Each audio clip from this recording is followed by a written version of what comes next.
This might be the most important video I'll have ever made. The last video I put out, this video right here, Tell a Berean, it might be the most important video I've ever made.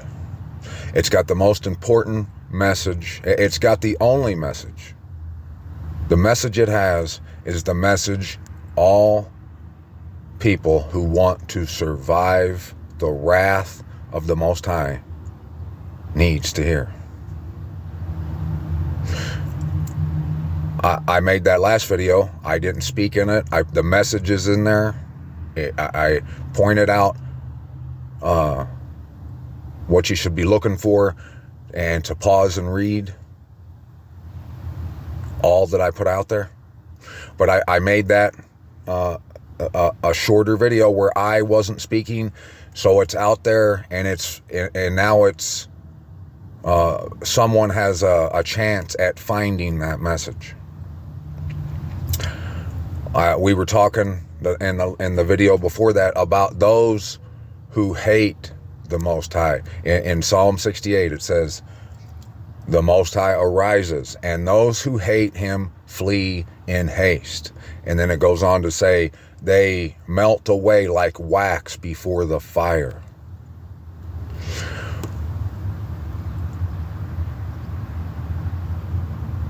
We can all say that we're Yasharal or that we're 144 and whatever, the bride of Christ, whatever people say.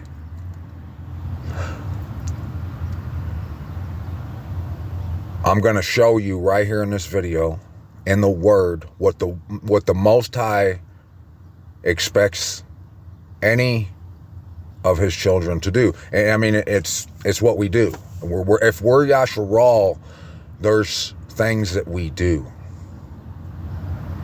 And the Most High loves us so much that He has stretched His hand out so far and left so much proof as to what we got to do that it's unbelievable. For instance, this song, "We Are Family." Now, I know most people probably laugh and don't understand what they're hearing, but when you think about what this song says right here, it tells you exactly what you got to do. So, if it was accident that they wrote it, let's subject it to the Messiah, whatever we're talking about. Let's see if we can hold it up against the Word. And when you see that it's telling you what the Word tells us, well, I mean, it doesn't matter if it was on accident or not. And the message is that only family live. And family, this family that lives, there's things that they do, and the only people that don't do it are the people that ain't in the family. It says right here, "Don't get depressed. Here's what we call our golden rule." Our golden rule. That's our golden rule. Yasharal is, we have a home. We have a city where the Most High placed His name. And we have days, appointed times where we meet up with Him. And we get together and everything's for a reason. It's all necessary. Everything we do, it's calculated and time precise because it's set apart. It's doing it following, it's operating on the knowledge of Yahuwah, of the Creator, of righteousness, right ruling, understanding. So, we've been reading how the Most High said that in the end, the habitation, the reward would, our eyes would become open and we would turn and set our heart towards Jerusalem. So, and that we would come home a second time, and take take joy in our portion a second time in the land. Just like in the days of Moses, we're going to sing the song of Moses. It's going to be different though. It's the song of the Lamb, because we're not all coming out in one big group from one area. We're coming from the four corners of the earth. And the Most High's whistling for us. And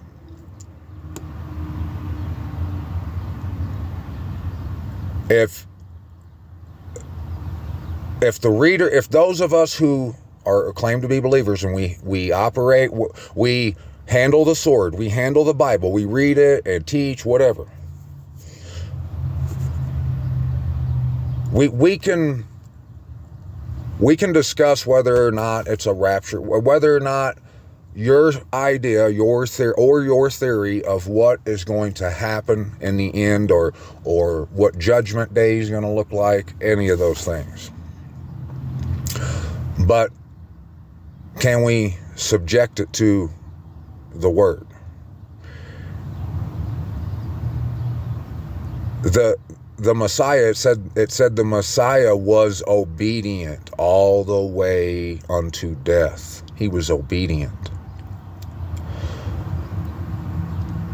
If we don't want to go to our home at the times that we go home,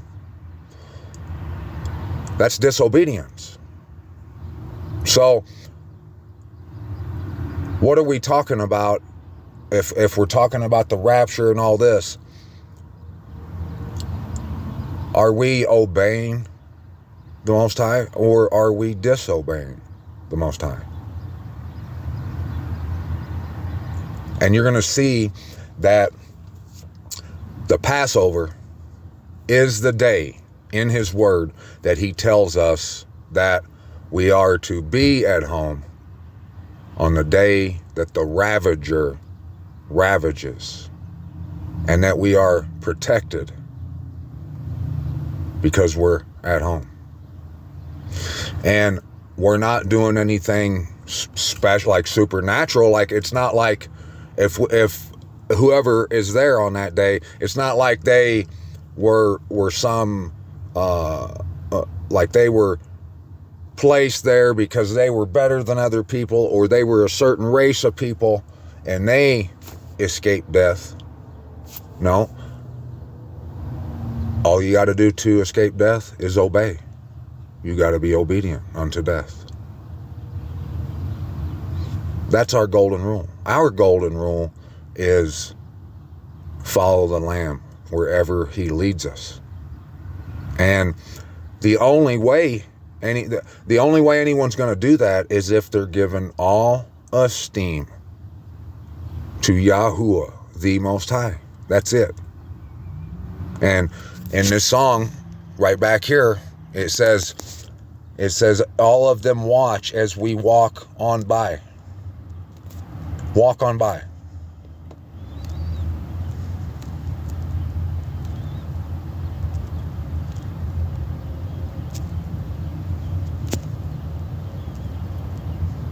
This whole song is talking about this. And what's it say in Psalm 68? It says, the women who proclaimed it were a great company. And look, these women, I can't remember, the Sister Five or whatever is the name of the band, is saying, all my sisters and me, we are family.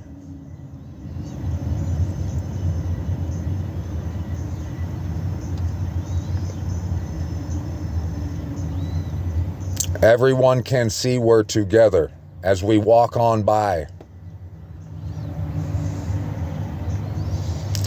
We flock just like birds of a feather.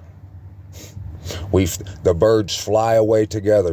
Everything we've been reading. This is what it's saying. This. It's saying, it's quoting from the Bible.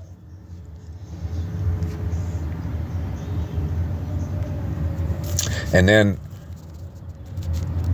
it's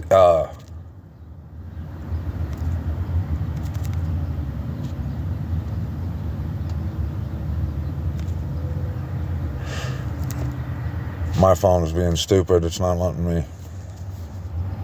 It's not fast forwarding for me.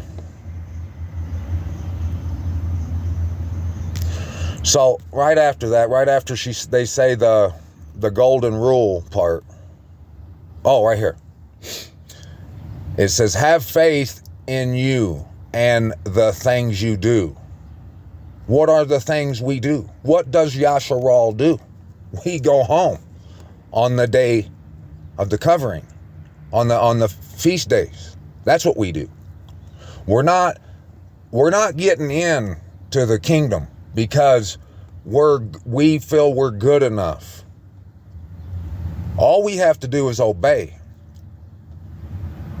Whatever we do besides going home on the days that the Most High told us, we're disobeying if we don't. And on top of it, everyone who says they're following the Torah, they're out there eating the Passover lamb, lathering their lips with it every Passover. And they're acting like they know what it's all about, the moons and all this stuff. But ain't nobody thought once about Jerusalem and being there to do it like we're supposed to. Our home. You see, that's what this is about. The kingdom.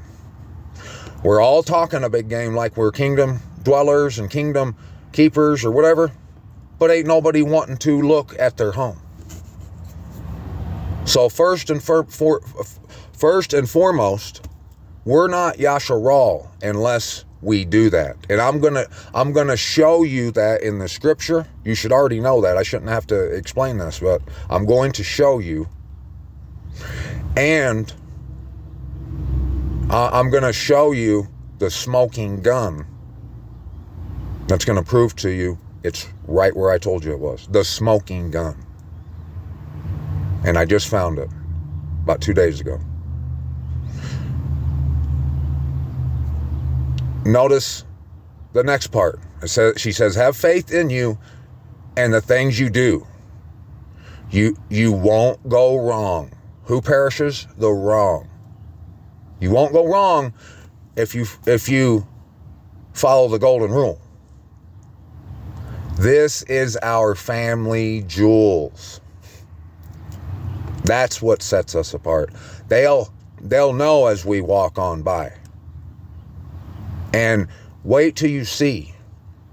I got proof of our people in the land, right here where I told you, right where I told you the place is, and that they mysteriously disappeared, and that their vanishing was cataclysmic and full of horror and terror. And it's the smoking gun that's going to prove all this to you. So we can, like I said, we can talk about raptures and everything, but we can't rule out what we've been commanded to do. In 68, he says, your strength has been commanded to you. It's a command that we go home. That makes us Yasharal, the children of the Most High. We're set apart. That's where the power is, our inheritance, all that, okay? And as far as that place over there being the wrong place, just go do some investigating at that place, on the place. Start and go through the whole, everything. Go through their beginning. Go through what they've been doing this whole time. Go through what they're about, what they stand for. And if you can swim through all the lies that they tell and the flag, everything, and you see the ending and us coming to the kingdom that the Most High talks about, full of righteousness, a decisive end full of righteousness, that place is ruled out automatically. And you can see it all through his word, that there would be a place like that. And I'm going to show you that in the word here in just a second, just a few minutes. And so rule that place out. And the people I'm telling you about that mysteriously vanished, I'm going to show you And you need to go look for yourself even more what I'm going to show you, because there's plenty of it out there, of this evidence that you can go find, that there's been a great cover-up of what happened to these people that lived where I'm telling you the mountain of the Most High is. That they were violently and hunted down, and I've got about 7 key characteristics of these people that's going to let you know who we're talking about. And then when you add the cover-up, and we've never heard about, I bet you haven't done much research about these people, or even you may never even have heard of them. I know we haven't been told about these people, and they had cities here, and it's documented. I showed you the other day, the Spanish was looking for that fabled gold city. We know Columbus was looking for a city. We seen in the Montana Historical Society about the Tahaglunk, and the Tahaglunk said that they had these strange houses that was flat on top, remember? And you can go look, and that they could go up there on top of the roof like a deck up top, and people would be standing on top of the houses. Where have you heard that from? Wait till I show you. I'll show you what the houses look like, because they found them here and they destroyed them to hide it. Yeah. So let's go right here to this first page that I shared on here.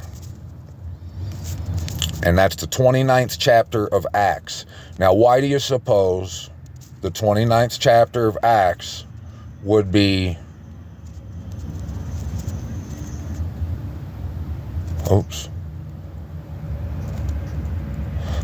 right here.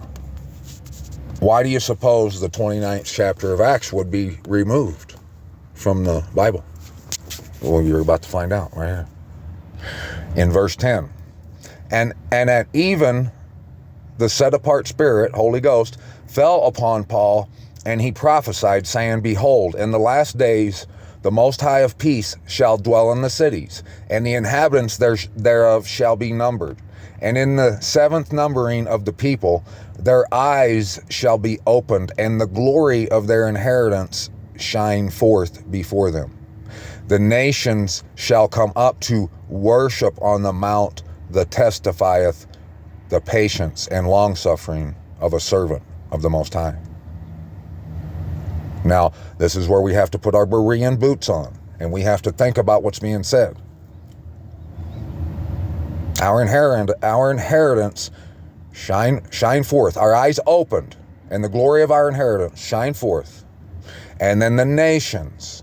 You see, we've always read about how the nations shall come forth to Mount Zion on that day to learn on the days, right? We always read that about in Revelations, where it says that they'll come, and whatever nation don't come, they won't receive no latter rain.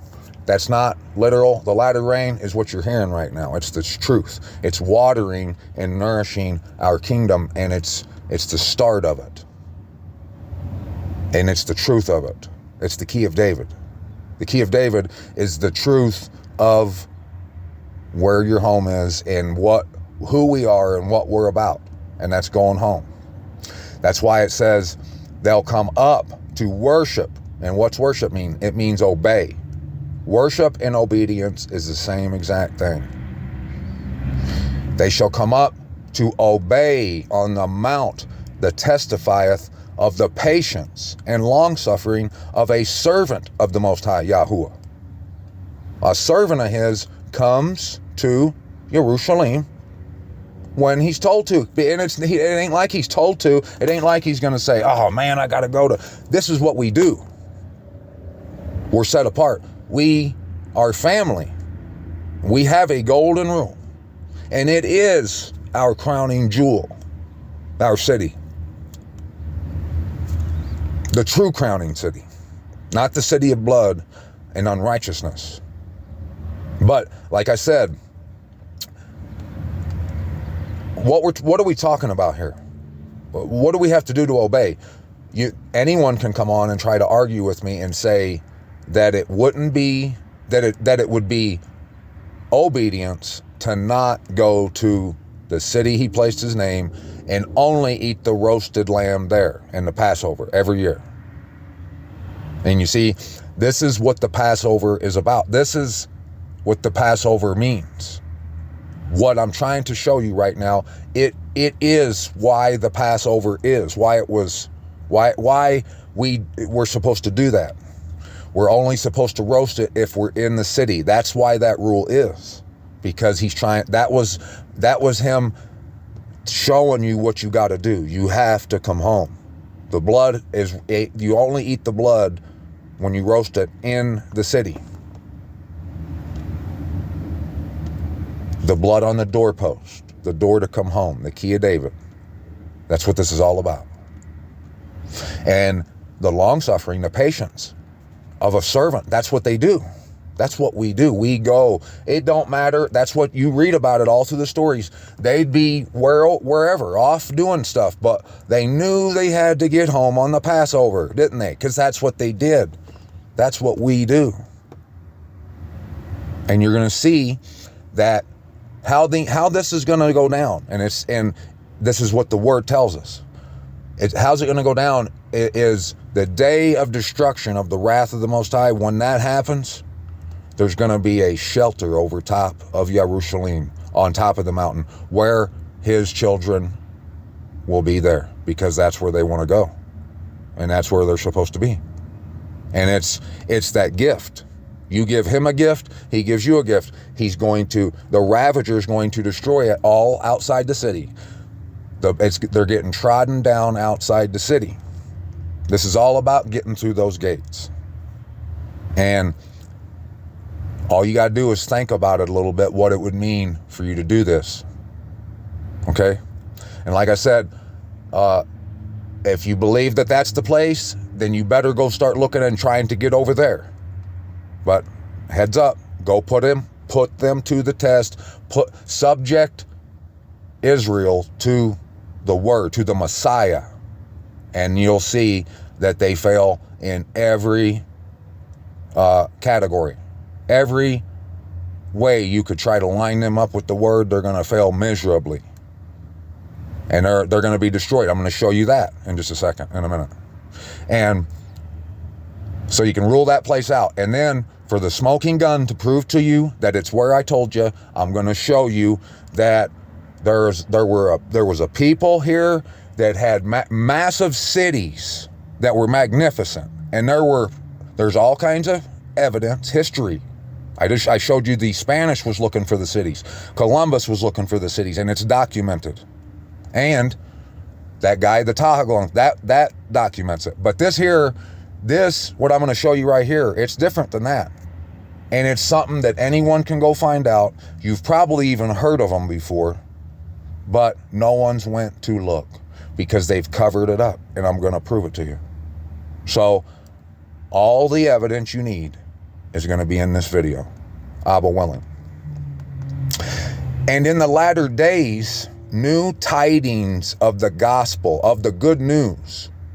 And what's the good news? The good news is that you fear the Most High. Him you dread. What he says you do. Not what, Paul got, so-and-so was telling me the other day that the rapture's gonna, whatever these people are talking about. It's fine, let them talk. But that's after you follow the Most High's word, what he told you to do. Numeral uno. He's chief, you follow him. That's the gospel. So the gospel in the latter days, new tidings. See, and this is what separates the humble from the prideful, is you have to understand that the Most High can seal word up until the latter time, and he don't care who you are.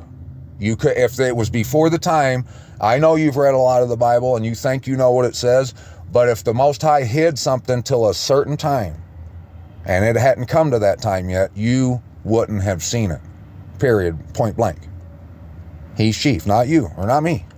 So, at the latter days, new tidings of the good news to obey the Most High shall issue forth out of Jerusalem. and the hearts of the people shall rejoice. And out of Jerusalem, and I told you the last video, or the one second, or two back, I told you that it says all over the word where there's certain truths about the throne and coming home that will only be given to someone who's standing at home. That's what it says. And right there, that backs that up, what I told you. Because look, it says they're going to issue forth out of Jerusalem. And the hearts of the people shall rejoice. You should be rejoicing right now at this opportunity. Because you can, like I've been showing you, the Most High's been telling us that we can seal the deal. We have the power right now. You don't have to just live your life out there and just hope for the best. That's death. That's the land of the dead. You have a home. If you want to come home, you got to do what the family does. We're family. And if you ain't there, I'm going to know you didn't want to be part of the family. You see? It's common sense. So we should be rejoicing. And behold, fountains shall be opened, and there shall be no more plague. No more plague. That right there lets you know what the plague is. The plague has been that we thought it was that nasty place over there. We were wrong. And I'm going to show you something about them that you probably never have heard or thought about. Wait till I show you what I got for you. In those days there shall be wars and rumors of war, and a king shall rise up, and his sword shall be for the healing of the nations. What would heal the nations? The truth about the throne. The key of David. That's what that is. And his peacemaking shall abide. And the glory of his kingdom a wonder among princes. Is this not a wonder? That we've thought it was over there, and this whole time this truth, it was sitting over here, and now this truth has opened our eyes, and it's Jerusalem is blossoming before our eyes. We have the chance to come home to Mount Zion for real and sit down in the kingdom, just like all the word's been telling us. Okay, now this is the next slide on that video, and this is from 2 Esdras chapter 5.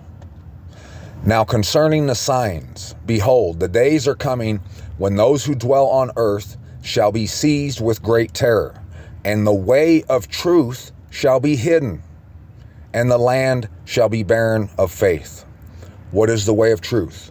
It is following the Torah, okay? Some people think that they can follow the Torah by wearing tzitzits and saying his name, which, hey, those are all good things. Those are great things. I'm not knocking nothing. But if everyone's going to try their best to follow the Torah, which is what we all should do. This is about making Yasharal, great again. So yes, that's what we do. Our jewel is we follow the Torah. That's the lamp to our feet, yes. But we don't pick and choose. We're not the Most High. And part of that Torah is that we come home. It's the most important thing. If we're not coming home to be with our family, then what are we doing? You see? That's the way of truth. That's why it says that they'll be seized with great terror, and the way of truth shall be hidden. That's why they're seized with great terror, because no one's thought about this to go home. And the land shall be barren of faith. Barren of faith. No one has the faith to want to go back to the house. And that's how you test your faith. That's your faith. That's how the Most High is going to prove you, with the word. The obedience would be to go home. And there'll be a day where whoever obeys and is at Mount Zion on those days, because that would be obeying. One day, one of those days, it's going to be that the ravager ravages all the earth. We're told that. And he told us it would be with fire. That's why we roast the lamb in Jerusalem only. Only. That lets you know the reason you can only do it in Jerusalem. That is telling you that you yourself, if you want to be a part of Yasharal and live in the kingdom, you have to be in Jerusalem on the day of Passover and all the other days. So that's faith. It is barren. Tell me, who's going? Have you seen anybody? And if they're going over there, go put them to the microscope and let me know how long it took you before you realized they were the image of the beast. Just let me know. And unrighteousness shall be increased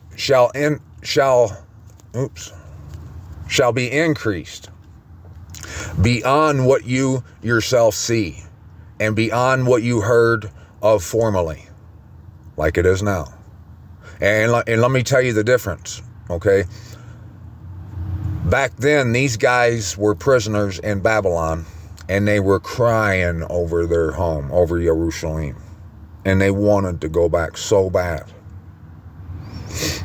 But in this time, today, no one even thinks about it. No one's talking about it. Everyone thinks they're building their churches wherever they're leading, they're doing, and wherever they want. And Abba's house, no one's thought about it or even considered it. So let me know. Let's put going back to the house up to the way of truth. Let's see if it adds up and see which one is the way of obedience and the way of truth. You can't rule this out. This is the way of obedience, the way of truth. It would be the righteous thing to do. And the land which you now see ruling shall be waste and untrodden, no one there. And men shall see it desolate. Now, let me show you. I've shown this several times. Let me show you. This is an ancient map of Babylon, the city of Babylon. And it's common knowledge. All historians, all them guys, they all know this. They all know. And this ain't the only one. There's other maps that look just like this. This is a rendering of what the other ones look like at the bottom. But that's a clay tablet from Babylon. And see, it's a circle. There's a circle river. It says bitter river, and that goes along with, the Most High using that word, like made the waters bitter, like wormwood. It takes away, it is the transgression. That's why they're seized in terror, because it's gave the world the sons of Babylon that they worship, and it's took away the way of truth. We don't think about going home, or even where our home is. And if we do say the land of God's people, we think it's the image of the beast, the nastiest thing ever existed. You see? So it's horrible. It's beyond. And look, you can see there was a river that went up through it right here, right? It come out of the middle, it goes up like that, right here. And these triangles up here, like this right here, that's a triangle. Those are rivers and streams that going out like this. And so out in here, they're called islands. Right here, if I could zoom in, this picture, if it's blurry, I'm sorry, but you can find this, and I got other videos with this on the thumbnail I show it clear, but it says like 5 Mile Island. In between the islands, you can see like a 5 right here, right there, see? And it's like 5 miles in between that island, between that island, between that island. Okay, now watch this. Boom. That's in Montreal, up in northern by Montreal, up in Canada. The Louis Babel Reserve. And there's a circle river. It's known as the Bitter River. You see, and all this stuff has been sitting right here in front of us this whole time. And all these little rivers and streams pop out of here and go up this way, and it's the same distance. It's everything. It's Babylon. And guess what? Just to top it off for you, there's craters everywhere right there. And they say that it had that meteors struck there. That's why, and it's like it's a reserve. You can go up there and look. You got to take like planes or something up in there, and it's littered with big craters where something struck into it. About like the Bible told us happened, huh? To the Tower of Babel. Yeah, that's what happened there. And there's a zoomed out picture of it right there. You can see, oops. You can see the circular river right there. And that's where the Louis Babel Reserve is. So that checks all those boxes, okay? And so that land that they were in that was ruling at that time is going to be untrodden. And I just showed you where it was, and that's it. That's where it was. And that's from the north. And there's been all kinds of artifacts and stuff found all around the Great Lakes area that said that were Babylonian and Chaldeans, and there's proof that there was a substantial effort to erase that from the TV, from the history, the newspapers, everything, just like everything else. And I've shown it on here. But it doesn't matter. You can go back through my videos and find all this proof. All you need. But only the investigators, only the lovers of the Most High, and those that follow the Lamb wherever he leads them, is going to find all that truth. And then you add on top that in that Tahaglunk paper, in those Tahaglunk papers, it said that a mean king from the Great Lakes area named Nashashasher or something like that. I can't remember how his name was pronounced, but they dreaded him, and he came in and wiped all the cities out and took them all captive back to the Great Lakes area.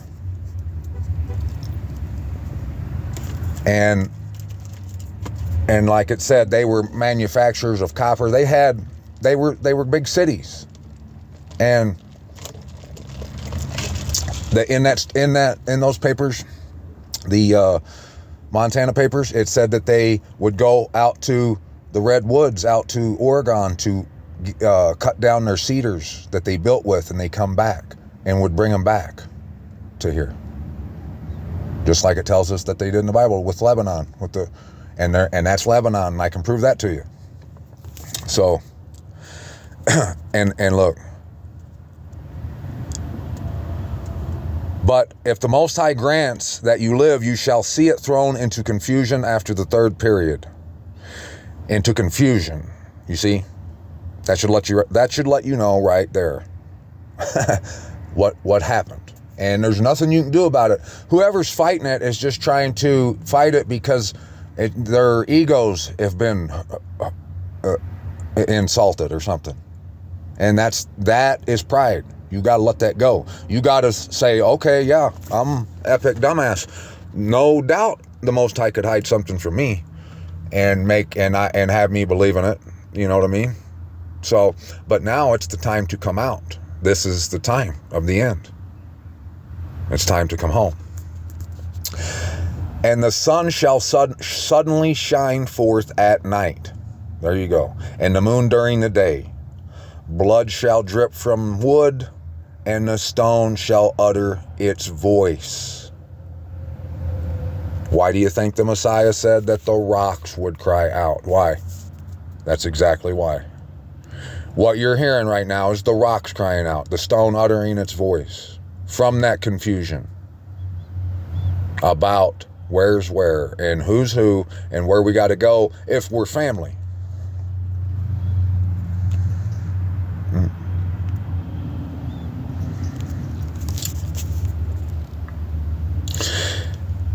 Right here it says, then shall reason hide itself. And what would be the reasonable thing to do? To obey the Most High, go home, like a servant of his does. They all want to go home. They mourn for Sion. So we can put this up to any theory you have. But if it's not lined up with what we're supposed to do. If it rules out going to the house on the days we're supposed to, you can take that and just do something else with it. I mean, it's dead on arrival. Soon as you find out, soon as it involves anything other than doing what the Most High says, it's invalid.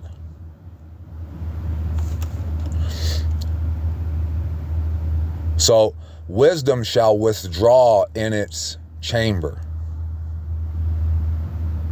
It will be wise of you to withdraw in your chamber. How many times have we seen where it says a wise man sees trouble coming and he hides himself? The escape from death is on Sion.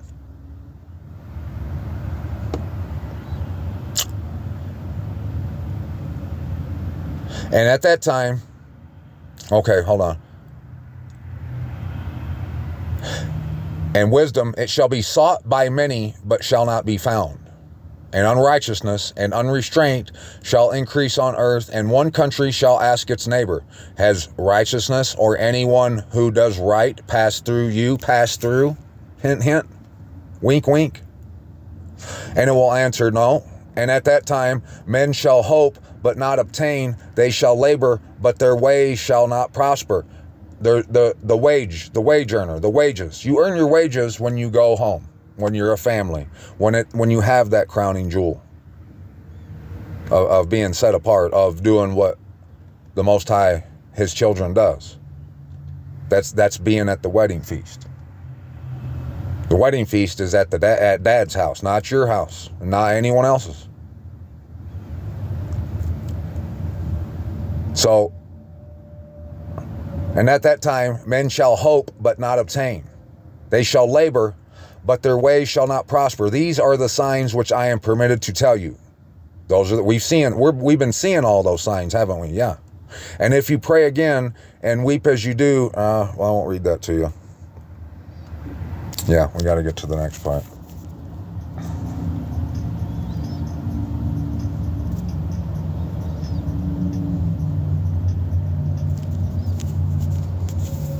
Okay. And all this, every page I showed on that video has vital information. So, and that's why I named it Tell a Berean. Tell everybody. But if a Berean sees that, he might go look at this and read it and see what it's saying and understand what it is you got to do to escape death and to sit down in your kingdom, on your throne. That's what you got to do. That's why, I mean, everything's pointing in that direction. And it's the way of truth. In any other way, it's falsehood.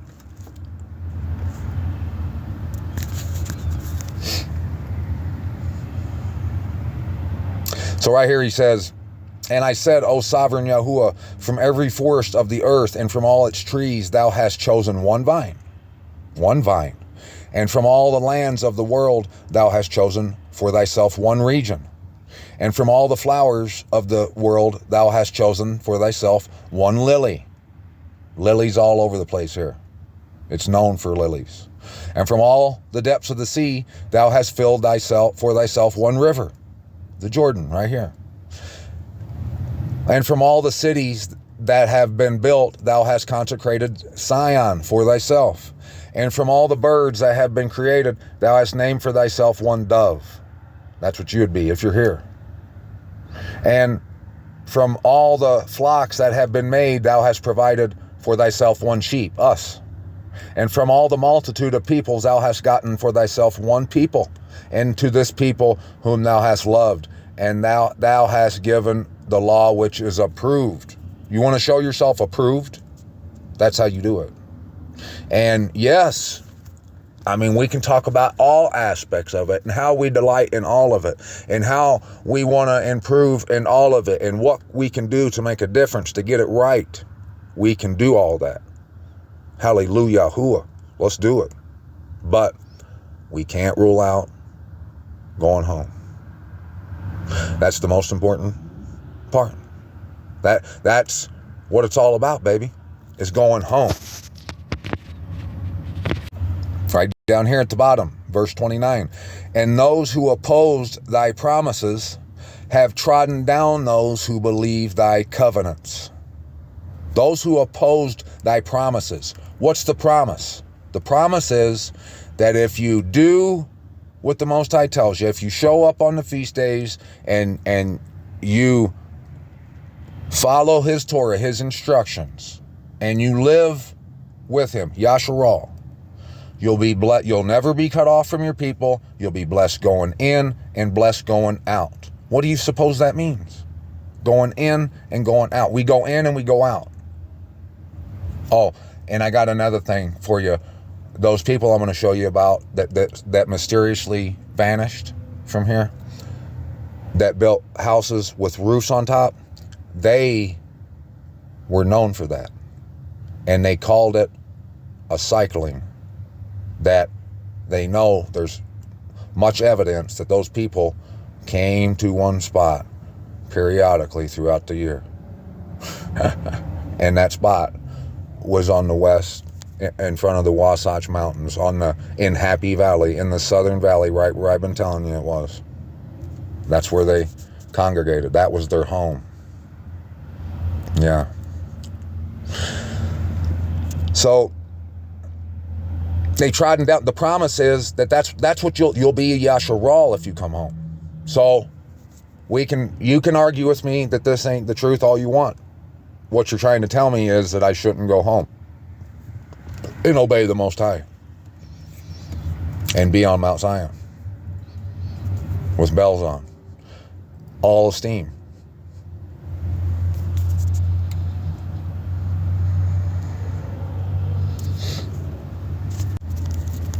Right here, the next slide. Ezra asked the Most High, or what will be the dividing of the times, or when will the end of the first age and the beginning of the age that follows? And he said to me, from Abraham to Isaac, because from him were born Jacob and Esau. For Jacob's hand held Esau's heel from the beginning. For Esau is the end of this age, and Jacob is the beginning of the age that follows. For the beginning of a man is his hand, and the end of a man is his heel. Between the heel and the hand seek for nothing else, Esdras. So, do you know why he said that? Let's break it down. Get your Berean hat on. Put it on, class. They were born at the same time. They were twins. So how could that be a dividing of the time? That's the key right there to understanding what this means. The end is Esau and the beginning is Jacob. What's this story tell you? This is why all words are magnificently necessary. And it's where it's at. That's what you got to do if you want this kingdom. Esau refused his inheritance. Jacob fought and did whatever he had to do to get his. That's what that means. That's what separates Yasharal from those who are Yasharal and who will live in the kingdom forever, and those who are about to meet the Ravager. There you go. Right here, this will answer everything for you. He says, rise to your feet, and you will hear a full resounding voice. And if the place where you are standing is greatly shaken while the voice is speaking, do not be terrified, because the word concerns the end, and it concerns the foundations of the earth will understand that the speech concerns them. Right there. We have to have our Berean thinking cap on. The word was about the end, and the foundations of the earth understand that word because it's about them. They know it concerns them. So these new tidings that would come from Jerusalem would be about the land, about the home, the house, and It's the shaking of the foundations that lets you know that this is how it looks. As far as the best way I'm sure that we can get ourselves familiar with what that's talking about is someone saying, that's Utah. That's not. Israel's over there. No, that's the foundation of the earth, of us thinking that's it over there and that this is just America. No, that word that would come out at the end would be speaking about the earth. It says in Revelations that they made the earth worship the beast. Made the people and the earth worship. So this speech, this word is about that the earth, the way we thought earth was false. We've been lied to, and that the truth would come out and it would set us free. Free indeed. So down here in the bottom, he says, behold, the days are coming, and it shall be that when I draw near to visit the inhabitants of the earth, and when I require from the doers of iniquity the penalty of their iniquity, and when the humiliation of Zion is complete, and when the seal is placed upon the age which is about to pass away, then I will show these signs. The books shall be opened before the firmament, and all shall see it together. There we go. That's going to answer any question you have whether or not this is real. This is true, what I'm telling you. He's going to come and dwell, visit the inhabitants of the earth, and he's going to require from the doers of iniquity the penalty of their iniquity. And anyone who's on Mount Zion, if you're asking me what day that's going to be, that's above my pay grade. I don't know. And see, that's the beauty. That's the beauty of it. That's that reminds you that it's all esteem from your face down. You can't call the shots. Good thing, too. The chief, the captain, the pilot is the one who calls the shots. And he said, it said that the books will be opened before the firmament and all shall see it together. We've all seen the rule that we got to go home during the feast days. We've all seen it together. We've all seen it. We've all been reading it.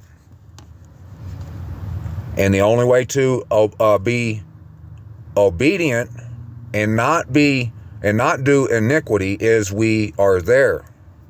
And it's going to be when we all show up, the humiliation of Zion is complete, because when the world chooses not to come to Zion. And look, if you can't tell that's what's going on right now, the Most High is making that place over there sing the songs of a whore so loud.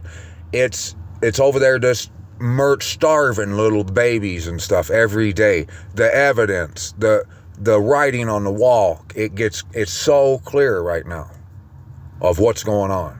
And you should be well aware. If you were watching, you would have been aware. You got to wake up now. You got to be a doer of the word and follow the Lamb. That's why they use the word the Lamb. That's why it says the Lamb was worthy to open the scroll. Because unless you start looking at it from a lamb's perspective of going home on the Passover, every Passover and all the other days, until you start looking at that as a reality and that as a must, you ain't going to be able to understand all the other word, unlock all the other word. This is the key of David, the blood on the doorpost. And here's even more proof, all the proof you need that that's what's going on right now. It says, sown places shall suddenly appear unsown, and full storehouses shall suddenly be found to be empty. And the trumpet shall sound aloud, and when all hear it, they shall suddenly be terrified. So that's letting you know that What a place you thought was sown is suddenly going to appear unsown. That's that place over there. And we're going to read all about it here in just a few minutes. It's that soon. Those who love the word, they're beginning to realize what that place is. And before, we used to love it, and we were like everybody else. We wouldn't say a bad word about it. But now we realize what it is, and we see that nothing about them has been good at all. Nothing from them has been what we need to do. It's the oppressor. We have been oppressed and lied to. And look, the trumpet, you've been hearing it. You're hearing it. And you know what? I've seen a few other people talking about the same thing. I see that it's starting to grow, and it's going to gain steam. And when it does, you should understand right now you don't have much time. And there's no time to waste. But there will be a time where there's no time left. And then everyone's terrified. Anyone that hears this, they don't want to think about it. They're like, oh my gosh, I can't leave my house. I just paid all the bills, or whatever excuse they have. No one's going to want to do it. And the only thing the Most High has asked is for you to come home on those days and love your home and take your inheritance. But if you refuse, you're just like Esau. You're the end of this age. You are who is going to die. That's the difference between the right and the wrong. It doesn't matter how good of a person you are. It doesn't matter how bad of a person I am. What matters is if you're home come that day. End of discussion. And at that time, friends shall make war on friends like enemies. That's what's happening. And the earth and those who inhabit it shall be terrified.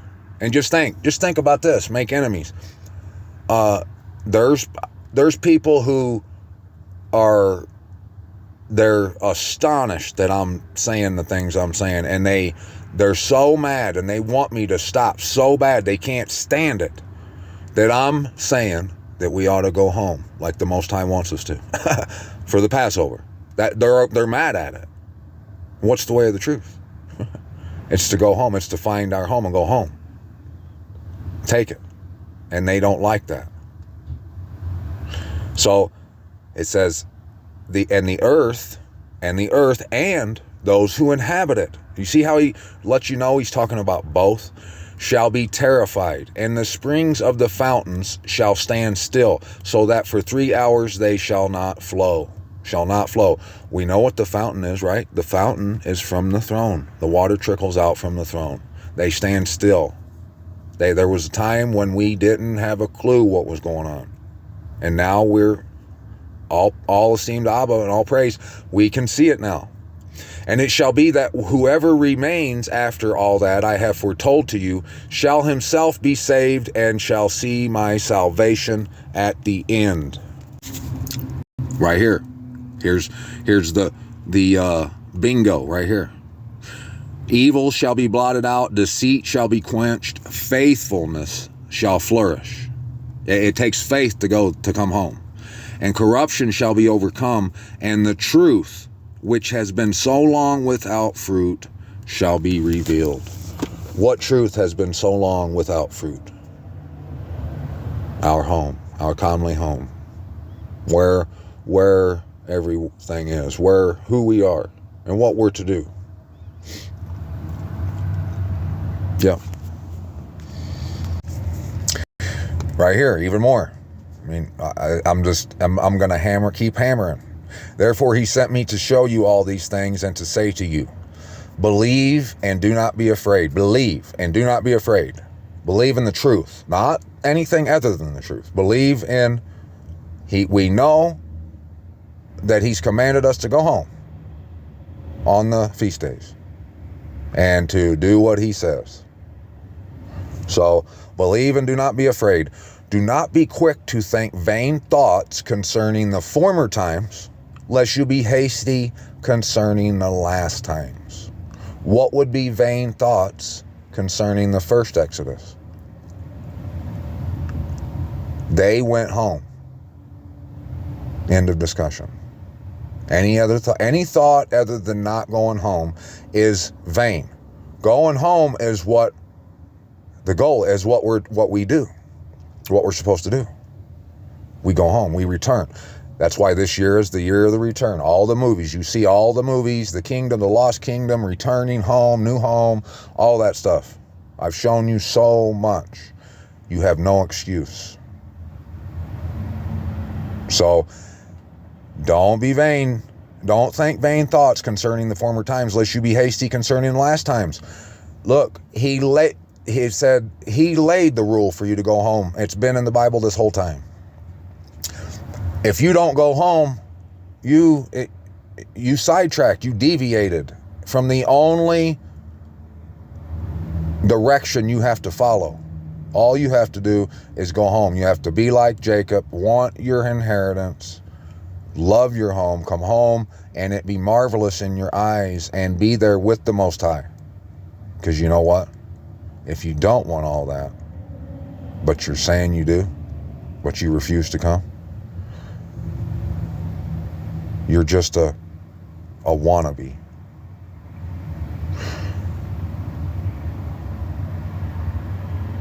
You know, they say that I'm not big. I need to learn more about when the Passover actually is, when these feast days precisely fall.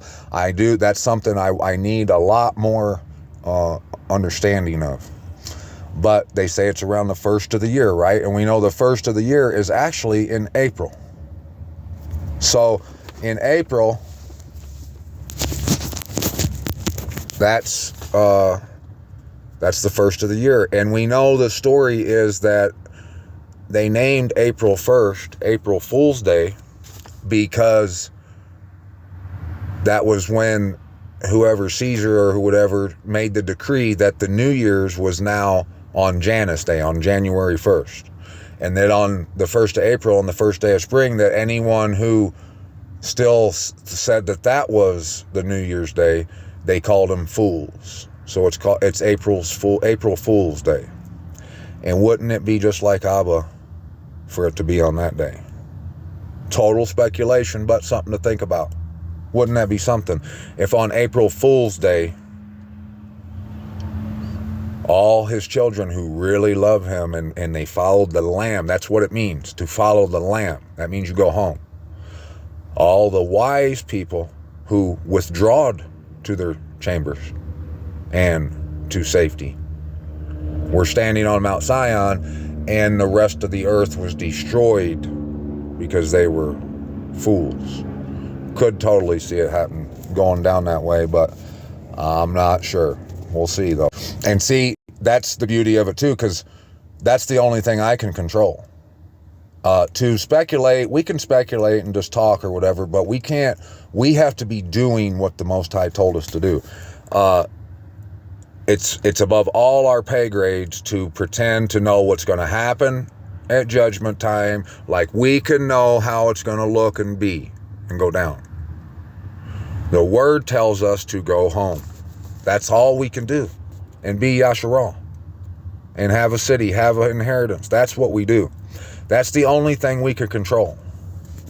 And that's why it's back there in that other page. It said he's going to set the seal on that age because they chose, them doers of iniquity. They chose not to come home. Boom, seal's on them. What's he say? That the Shabbat, the rest, that's the seal on us. When we show up to Mount Zion, he knows, them's my children right there. Look, they come home for the set apart days. And here they are. Everyone else, goodbye.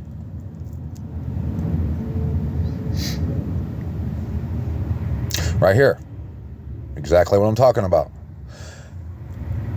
And he said to me, you are not a better judge than the Most High, or wiser than the Most High. Let many perish who are now living, rather than that the law of the Most High, which is set before them, be disregarded. Boom. For the Most High strictly commanded those who came into the world when they came what they should do to live. Boom. Exactly what I was talking about. And what they should observe to avoid punishment. There you go. It's simple. We don't stop making everything so complicated. We don't have to complicate it up. Just come home. That's all you got to do.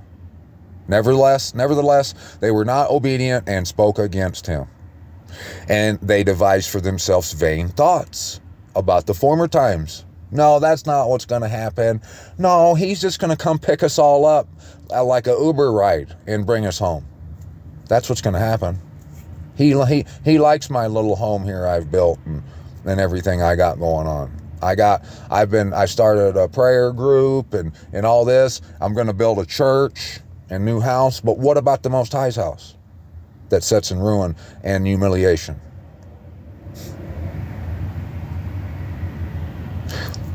The dividing of the two ways, it's dividing, and the line is drawn as clear as it could possibly get. They proposed for themselves wicked frauds, what we're talking about. They even declared that the Most High does not exist. I know that's what it says for the next page. And see, and this is more ways that how the Most High is going to prove you with the word, because somebody could have just seen all that $1,000,000% truth, evidence of what you got to do to earn the kingdom, and it's yours. The keys to the range, baby. Here you go. They just got them, and they see that it's the truth. But they'll come to a part because they don't want to leave their home. They'll see this part that says, and they declared that the Most High does not exist. They'll say, no, I think he exists. Then they'll try to say that's talking about people who that don't even say they don't believe in the Most High. No.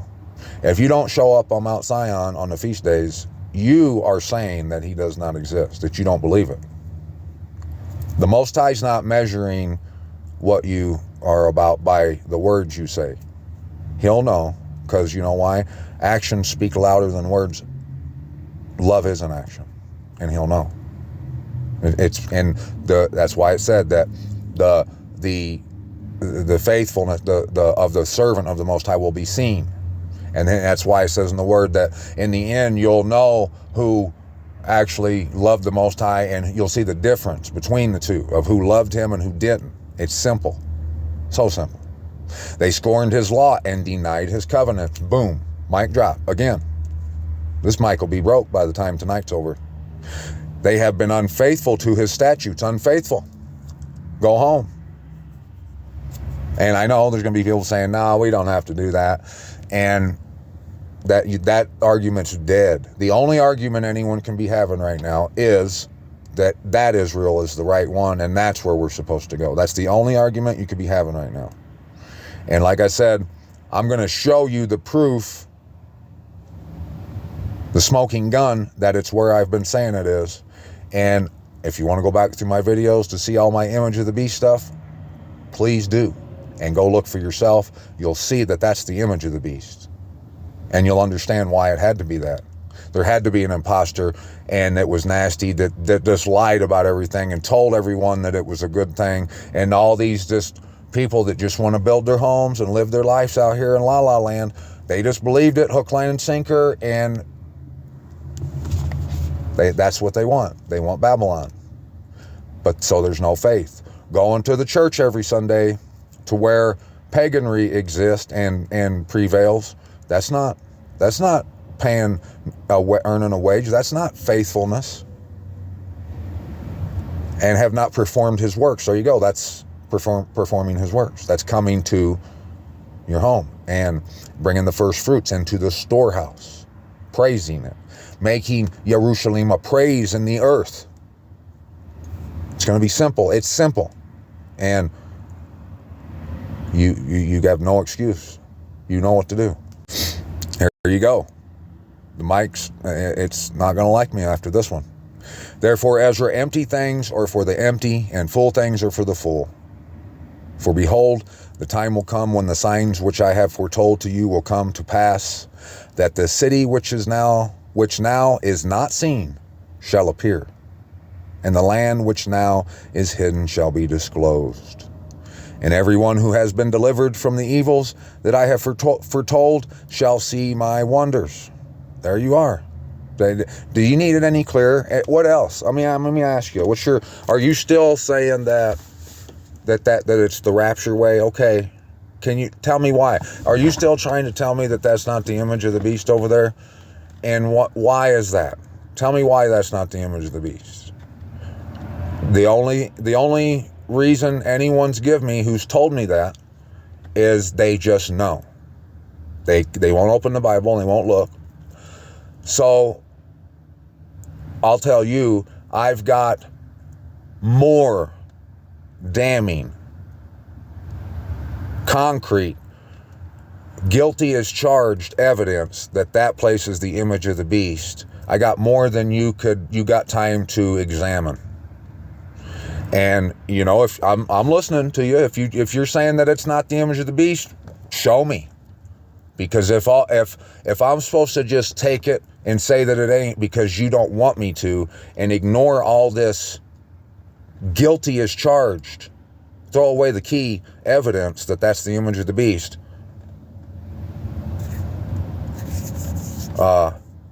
that just lets us know what planet you're living on, what kind of reality you walk in. It's not reality.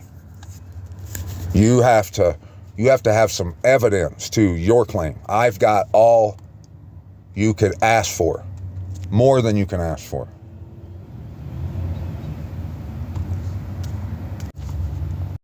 Boom, right here more. The Most High shall be revealed upon the seat of judgment. Revealed. And compassion shall pass away. Compassion shall pass away. You're supposed to come home. There's going to come a time where that's just not going to fly anymore. All you had to do was come home. And patience shall be withdrawn, but only judgment shall remain. Truth shall stand, and faithfulness shall grow strong. And recompense shall follow, and the reward shall be manifested. The reward manifested. We see it now. It's easy. Well, all we got to do is go. Righteous deeds shall awake. Righteous deeds, that's coming home. That's what we do. We're set apart.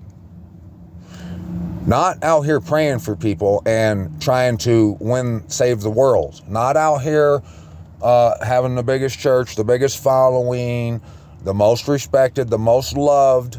None of that. None of that. No. We come home. And think about this. If you're someone who's accomplished all that, and you're highly respected, you're an elder, you got a church, a following, and all this, and you can't lead your sheep back to the house on the days of the appointment, all you've done has been for nothing. It was vain. It's done nothing if you can't follow the Lamb where He leads you. That's what we do. We go home. And unrighteous deeds shall not sleep. Then the pit of torment shall appear, and opposite shall be the place of rest, and the furnace of hell shall be disclosed, and opposite the paradise of delight. You got right. He's telling you what he's showing you right now. He's showing you paradise, your kingdom. All you gotta do is come home, and there's hell in the big pit of torment. And everyone's choosing the pit of torment. Then the Most High will say to the nations that have been raised from the dead, look now and understand whom you have denied, whom you have not served, whose commandments you have despised. Look on this side and on that. Here are delight and rest, and there are fire and torments. Thus He will speak to them on the day of judgment. That's what He's speaking to you right now. A day that has no sun or moon or stars, or cloud, or thunder, or lightning, or wind, or water, or air, or darkness, or evening. Those are all code words. It's letting you know that when the city appears, and the land that was disclosed suddenly appears, you're seeing paradise, and you're realizing that you're standing in a pit of torment, and that the word's saying that anyone out there in the pit of torment is going to be destroyed. This is the judgment. You either come home and be faithful, and you show up like a servant, like Yasharal does, or you stay out there with the dogs, with the untrustworthy, with the lovers of falsehood, and you're destroyed. That's the judgment. And it's so simple, and all you have to do is obey and love and fear. It's the gospel. And for those of you who don't know, earlier I said that the 29th chapter of Acts was removed by the Catholic Church, go figure. The ones that sent all the Spanish and everyone over here on the Inquisitions and stuff, you know, the Crusades, yeah. What do you think all this was about? This whole time, the power, they took it from us. It's beautiful, but just like they took the 29th chapter of Acts out, they took 2nd Esdras out too. Now you should be able to see why they took it out, because it's the key. It's what you have to do. Before this, the page before, I didn't get that part in though, but it says that it's talking about the ones that didn't make it are crying and bitching because they cannot now make a good repentance that they may live. The third way, they shall see the reward laid up. Oh, it says that they're going to be tormented in 7 ways. That's what this is saying. These people who didn't choose to go home. They'll be tormented because they cannot make a good repentance that they may live, because all they had to do was go, and they wouldn't do it. The third way, they shall see the reward laid up for those who have trusted the covenants of the Most High. Boom, mic drop. The fourth way, they shall consider the torment laid up for themselves in the last days. The fifth way, they shall see how the habitations of the others are guarded by angels in profound quiet. Booyah. The sixth way, they shall see how some of them will pass over into torments. The seventh way which is worse than all the ways that have been mentioned, because they shall utterly waste away in confusion and be consumed with shame and shall wither. And what a shame it's going to be when they realize that all they had to do was just obey the Most High and go home. But their churches and their buildings, their houses, their cars, and their clothes has been what's important to them. This is talking about the joy, the reward that those who did what was supposed to be done gets. And I cut some of the page off. I apologize. Law which was given them in trust. The fourth order, they understand the rest which they now enjoy. They understand it. I understand it. I'm telling you right now, this is it. And if you see it, tell a friend, tell a Berean, tell anybody. Do what you can do. But the main thing is, do you get your butt here? That's what you do. Being gathered into their chambers and guarded by angels in profound quiet. See? You see? And the glory which awaits them in the last days. The glory. That's why I said I see it. It's a wrap. He's telling you right now, you can take it and it's a wrap. And as soon as you come here, if you come here because you're investigating this and you see it, you're going to know. You're going to say, we did it. Because that's what the word tells us. And yes, I understand the people, they're going to think that's crazy. But what aren't they going to think is crazy? And the people that are going to think that's crazy, they're saying it's crazy because we think if we obey the Most High and come to the house on feast days, that we're going to get to live forever in the kingdom of Yasharal. That's crazy? Or is it crazy that you're laughing at me for wanting to do this, but you're saying you're Yasharal? What's crazy? It's simple, guys. It's beyond elementary. This is kindergarten, child's play. And that's what it is. It's child's play. The fifth order, that they rejoice that they have now escaped what is corruptible and shall inherit what is to come. See, that's what I'm doing. I'm rejoicing in it right now. And besides, they see the straits and toil from which they have been delivered, those chains, and the spacious liberty which they are to receive and enjoy in immortality, baby. Now, you see, what are you waiting for? What are you waiting for? It's right here. Take her for a spin. And you don't have to bring it back. She's yours. Take it.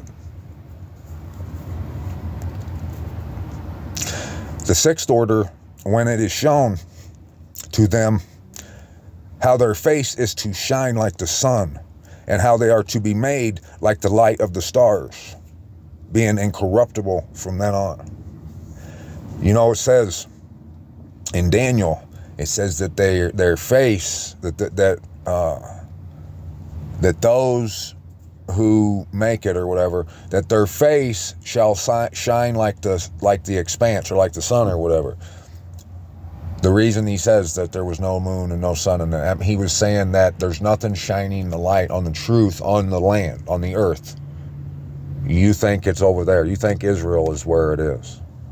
And now, the reason that says that in Daniel is because that's what I'm doing. That's what anyone who comes home and proclaims it, to come home and get your reward, and you can have it right now and see that you're gonna get it. It's a wrap. It's done. Your ticket's punched. If you can do that and get here, your face is shining like the expanse, like the sun. It's shining the light on the truth of all this. You're sharing it. You're getting it out here. You're getting people to look into this.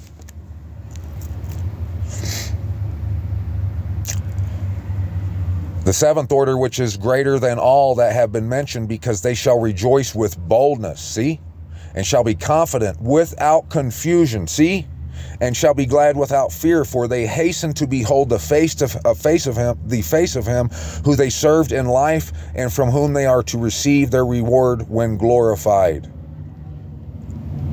Promises, and it's real, my friends. Look right here. Or that safe and healthful habitations have been reserved for us, but we have lived wickedly. Or that the glory of the Most High will defend those who have led a pure life, but we have walked in the most wicked ways. Or that a paradise shall be revealed, whose fruit remains unspoiled, and in which are abundance and healing, but we shall not enter it, because we have lived in unseemly places.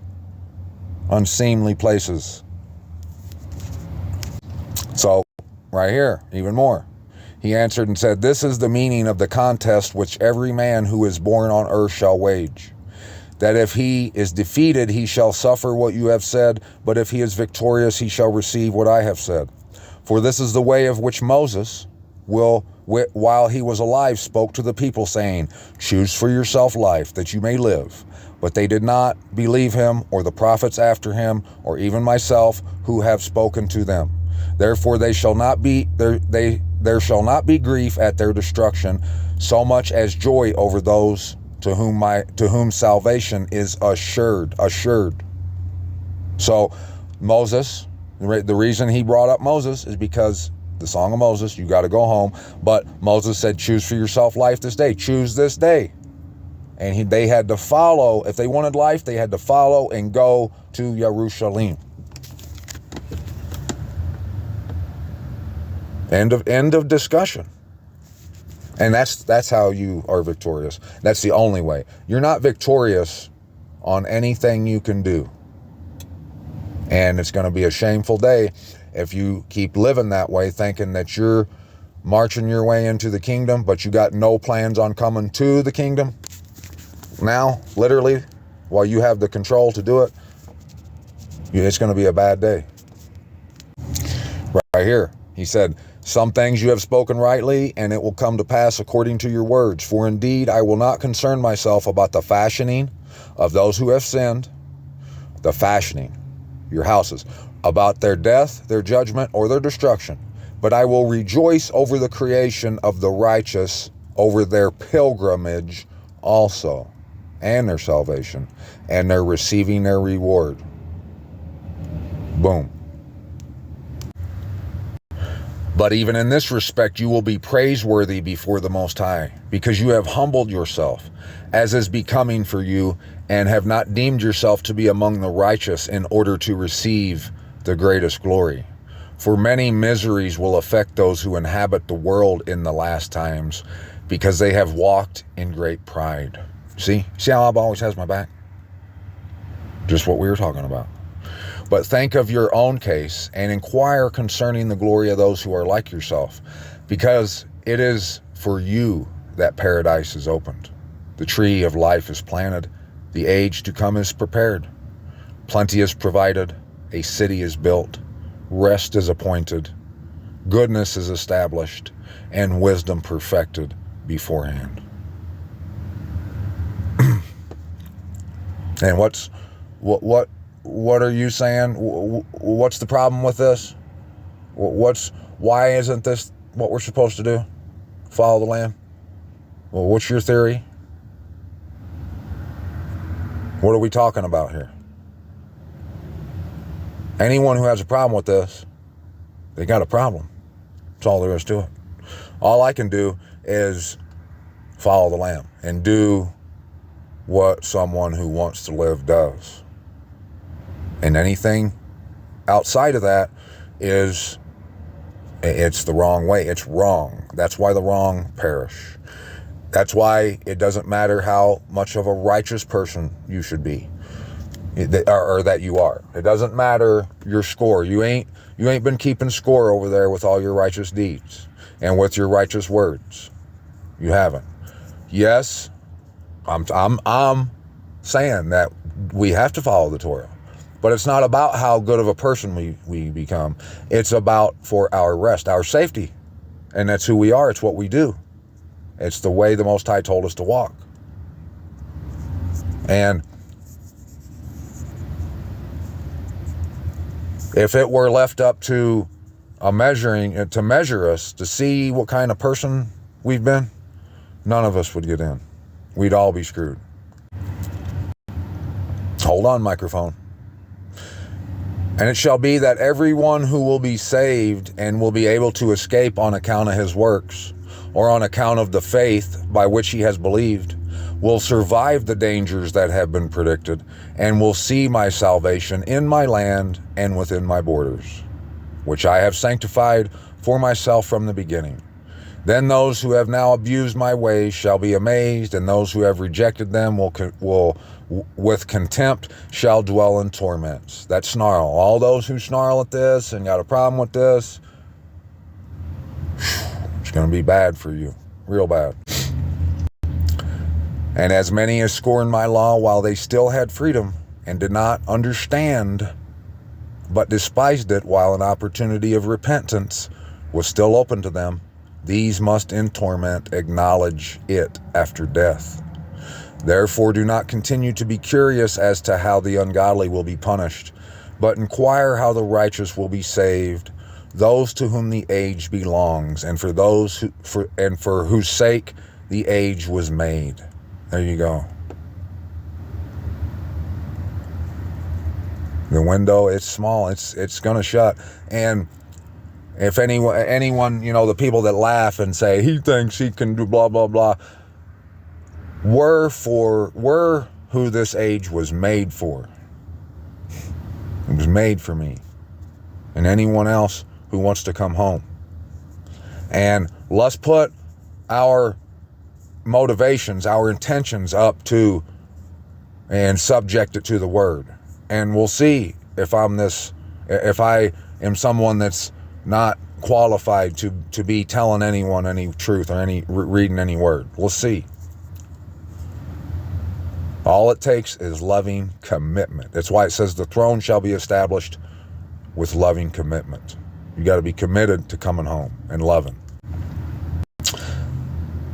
But now those who have been created in this world, which is supplied both with an unfailing table and an inexhaustible pasture, have become corrupt in their ways. An unfailing table, we've got it. The Torah and the witnesses. Going home. Being a family. The golden rule. Not being a wannabe.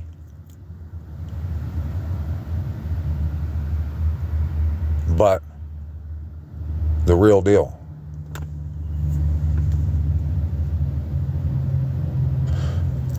So I considered my world, and behold, it was lost, and my earth, behold, it was in peril because of the devices of those who had come into it. There you go.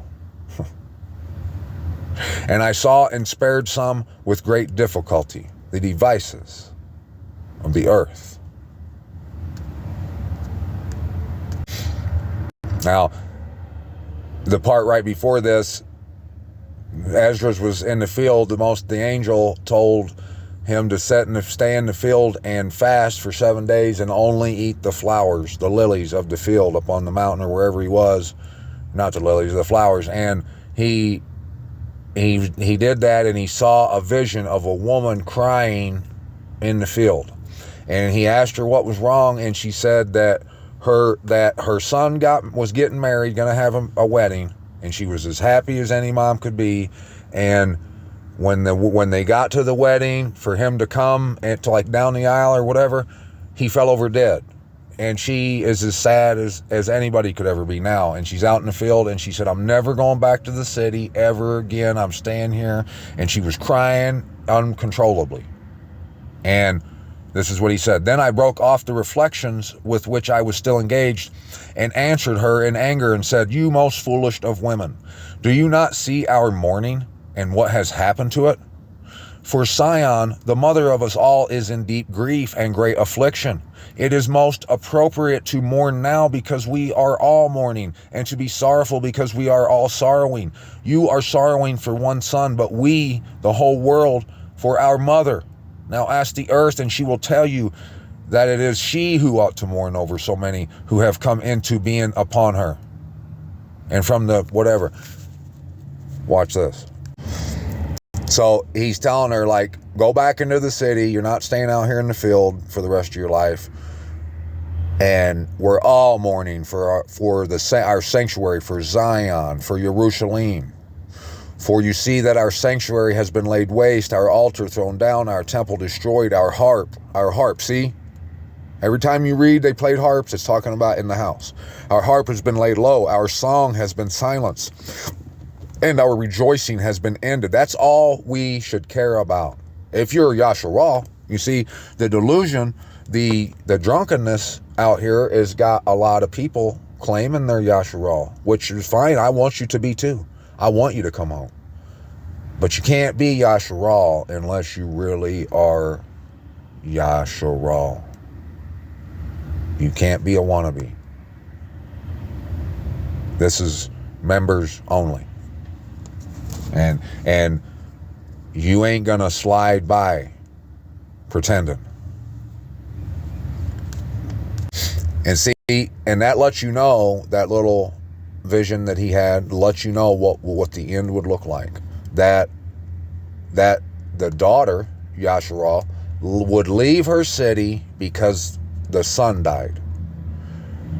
The believers think that they don't have to go to the city. They've forgotten about it pretty much because of the story of Messiah, of Jesus mainly, the imposter, not the real Messiah in the Bible, but what we've been sold, what came from Jerusalem, the fake set-apart place. The woman was crying because her son died and she refused to go back to the city. You see, that's a picture. He lets you know what would be happening and what you got to do. And you should be mourning for your set-apart place.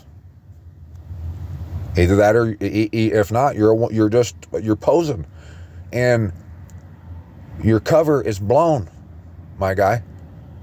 The skirt has been lifted. The hair of the legs has been shaved. The beard, everything.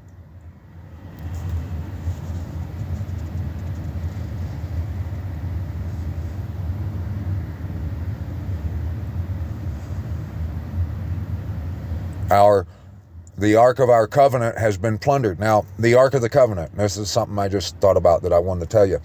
You know, in Revelations it says that the door was open and into the set-apart place, and the Ark of the Covenant was seen, that you could see it. And we know that the Most High told him to get rid of the little ark with the cherubim on it. He said, you will never speak of that again. So it's not that. It's the same, what he's talking about. You got to apply the same principle as to why Noah's boat was called the ark. It's where the safety is, the ark. So when it says in Revelations that the door was open to the set-apart place and that you could see the Ark of the Covenant, that's telling you what I'm telling you. That you can see what you got to do now. for the safety. All you got to do is be faithful and trustworthy and just come. The Ark of the Covenant has been plundered. Our holy things have been polluted, and the name by which we are called has been profaned. Our free men have suffered abuse. Our priests have been burned to death. Our Levites have gone into captivity. Our virgins have been defiled. Our wives have been ravished. Our righteous men have been carried off. Our little ones have been cast out. Young men have been enslaved, and our strong men made powerless. And what is more than all, the seal of Zion, for she has now lost the seal of her glory and has been given over. What's the seal? It's the rest. That's our seal, the love. And that's what's happening right now. Everyone is in captivity. Whoever can't come to the throne and at your home on those days, whoever don't have a home, that's having a home if you come home. Whoever don't, they're in captivity. They're enslaved. And then right here in down the vision here, he says, while I was talking to her, behold, her face suddenly shone exceedingly, and her countenance flashed like lightning. Boom, lightning. There you go. So that I was too frightened to approach her, and my heart was terrified. While I was wondering what this meant, behold, she suddenly let out a loud and fearful cry, so that the earth shook. Boom, two keys. The lightning and the earth shook. That should let you know what we're about to see, and you're going to see. And I looked, and behold, the woman was no longer visible to me, but there was an established city. Boom, right there. That answers what the lightning and the earth shaking was about. Those are code words to let you know that we're talking about the city, the throne. And a place of huge foundation showed itself. Then I was afraid and cried out with a loud voice. The woman was the city. See, this is all telling you what you got to do. It's easy. Okay, now this is at the end of that Telebarian video. See, Telebarian, the last one I put out. I told you about the Twin Peaks show. That's what this is. And one part was called A Tale of Two Lodges. See, two lodges. And it's not, this episode is known as The Return, a critique of nostalgia. Nostalgia. Come home.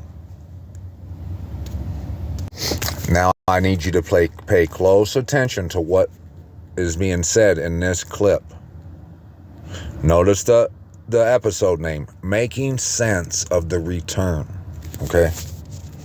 Now, it says heartbreaking. This guy that's looking at this old man, he says, oh, it's heartbreaking. A heartbreaking moment when a guy says he's going into town to sell blood. Yeah, and it was really powerful. Really powerful. The guy's going into town to sell blood. So he's going into town to sell blood, and he said it was powerful, really powerful, that Carl Rod, the guy's name's Carl Rod, kind of helps them out. Helps them out.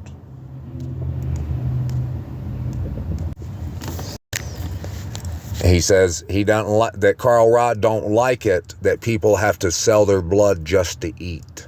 Just to eat. That should tell you everything you need to know right there. All these shows, movies, they're symbolic. Making sense of the return. This is how you make sense of the return. It is heartbreaking. It's a shame that the world, anyone, but look at the believers, but anyone is willing to sell their blood just to eat.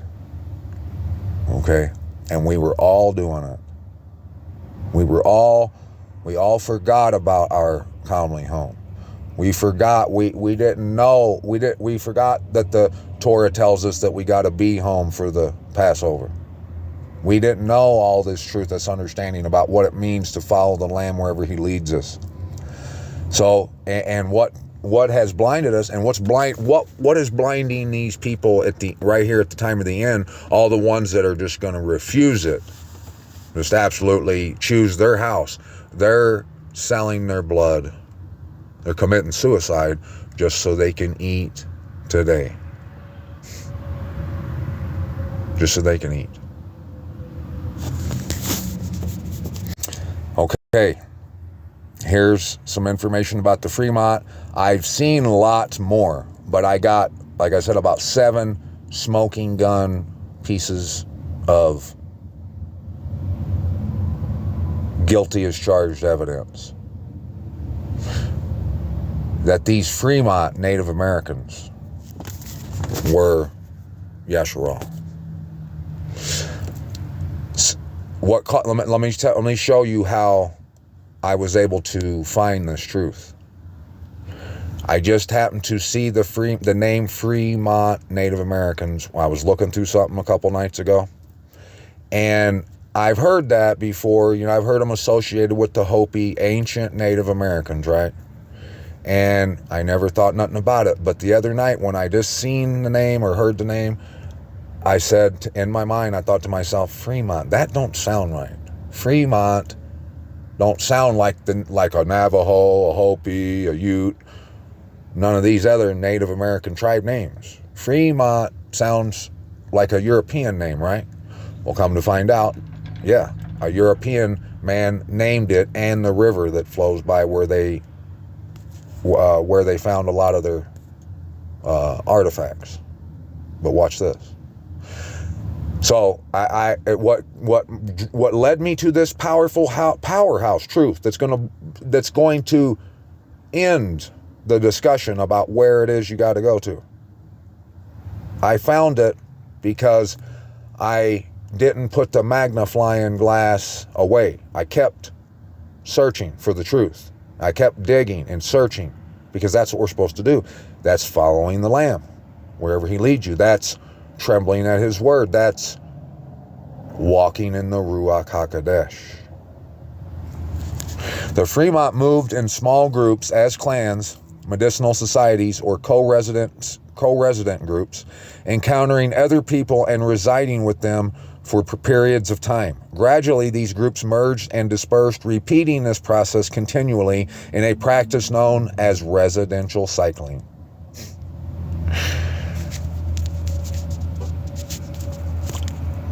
And there was they call these people, no one knows what their name was. They're called the Fremont because of this European guy. But there was a few tribes that hung around them, like once in a while, like the Hopi and them and the Utes. And I've proven to you right here on this channel that the Utes' real name, when the Spanish first come here, it looks just like Yahudim almost. It's almost identical. Well, one of these groups that travel around the Fremonts were called the Anasazis. The Anasazis, and I'm going to show you more about that. Right here it says, so at the height of the classic Fremont period about 1,000 years ago, people who in one way or another fit the rather broad description of Fremont could be found from what is now Grand Junction, Colorado, to the east to Ely, Nevada, on the west. And they lived up into Idaho, so they were all around where I've understood where Utah or Yehuda to be. Okay? And the Fremont, after about AD 1250, the Fremont as an identifiable archaeological phenomenon began to disappear in much the same uneven fashion that it appeared. Somebody was moving it, taking it. So the figurines disappear from the Fremont region.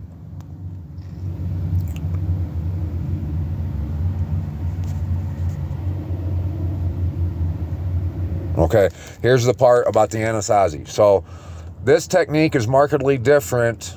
They're talking about making something different from that used by both contemporary Anasazi groups and from later historically known Numic speaking,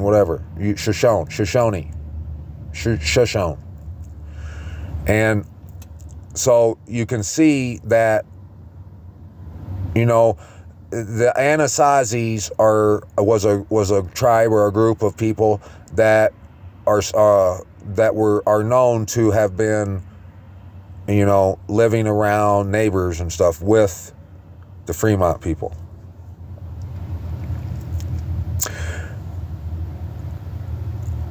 Significantly,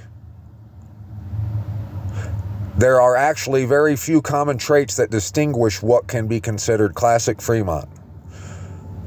So what this article was telling you was how like closely in resemblance, you know, how close the Ozanazi resembled the Fremont, but they were different, and I'm going to show you why and who they were. Pit house villages and farming are found over large areas of the U.S. about the same time and are not very helpful in distinguishing the Fremont from other groups.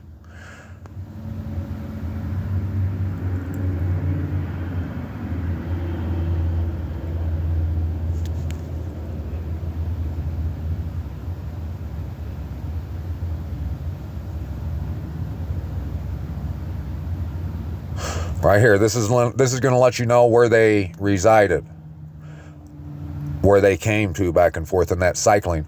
By about AD 750, hunting and gathering groups on the east and west sides of the Wasatch Plateau had adopted and modified many features. The Wasatch Plateau, that's right in Provo. That's where I've been telling you. That's where I've been telling you Jerusalem is.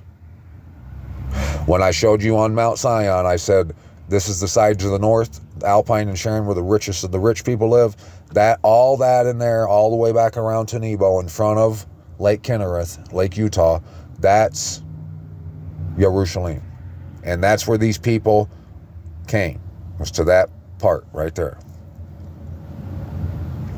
And it was about 2,000 years ago when they mysteriously, it says this is one of archaeology's greatest mysteries, what happened to these people, and it's known. And how come we weren't taught about and I'm going to show you how the proof that they had cities, big cities, and that's why, that's another thing in there's all kinds of things that make it a phenomenon. Their DNA is unlike any other, it said, and their arrival, how they got here, was like some kind of big mystery, and it's got them all baffled. Why they were so much different than all the other Native American tribes that they were used to studying, and the way they built their houses, the way they made things, that they were sophisticated. They weren't like the other tribes. And all the evidence of people coming from like Harvard and the Smithsonian and covered it up and hid it from us and destroyed all the stuff, the evidence of them being here. That right there is the first smoking gun to let you know that why would they hide this from you? There's got to be a reason. Why? And it was about 2,000 years ago, they say, and right down here it says, it appears to have spread to other hunting and gathering groups to the north, as well as both the east and west of the central Wasatch Plateau region. That's all right here, like I've been telling you, right where I've been telling you it is. There was a book written right here called The Crimson Cowboys, The Remarkable Odyssey of the 1931 Claflin-Emerson Expedition. In 1931, a group from Harvard University's Peabody Museum accomplished something that had never been attempted in the history of American archaeology. A 6-week, 400-mile horseback survey of Fremont prehistoric sites through some of the West's most rugged terrain. The expedition was successful, but a report on the findings was never completed. What should have been one of the great archaeological stories in American history was relegated to boxes and files in the basement of the Peabody Museum at Harvard. And this is just one example, but this right here, I'm showing you this to let you know a little bit of what they found. All I got from this book is just like the preface right here. But down here it says, this book recounts the remarkable day-to-day adventures of this crew of 1 professor, 5 students, and 3 Utah guides who braved heat, fatigue, and the dangerous canyon wilderness to reveal vestiges of the Fremont culture in the Tavaputs Plateau and Uinta Basin areas. So,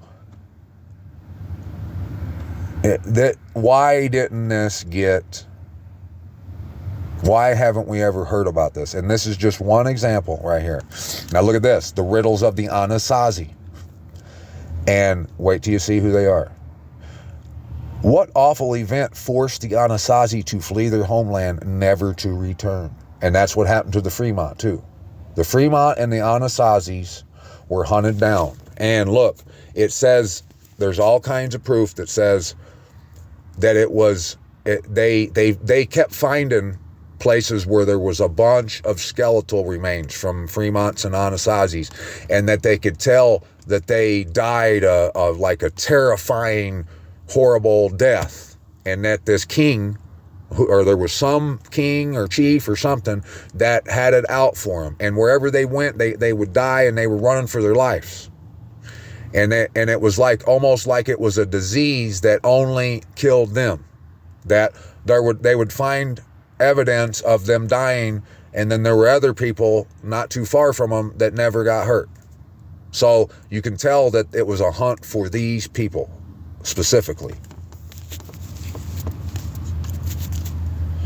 Around AD 1250, seeking refuge from some unknown threat, the Anasazi migrated from open villages to nearly inaccessible dwellings. Wait till you see this. So this is the story of these people that went looking out in the canyons and stuff. And the one said, there, he said, pointing toward a nearby invisible wrinkle of ledge just below the canyon rim. See the dwellings? With binoculars, we could just make out the facades of a row of mud and stone structures. Up we scrambled toward them, gasping and sweating, careful not to dislodge boulders the size of small cars that teetered on insecure perches. At least 600 feet above the canyon floor, we arrived at the ledge. And it tells you where these Anasazis' homeland were from, the Four Corners area, Utah, Colorado, Arizona, and New Mexico. Anasazi built magnificent villages, and some of them were 5 stories tall, contained 800 rooms, and they had a 400-mile network of roads, some of them 30 feet wide. They had architectural, they had sophisticated astronomical viewing things. They had irrigation systems. It's proven and it's been swept under, like down in the basement. But look what they called these ones. They said that it's proven that they were living fine in their pit houses and building these big cities and stuff. But then when the terror began, like around the year 1300s, they noticed they started to make their houses up in these caves. And they called them cliff dwellers, right here. Cliff dwellers. That they began to hide in the clefts of the rocks. Yes. It says, toward the end of the 13th century, some cataclysmic event forced the Anasazi to flee those cliff houses and their homeland. Something happened, right?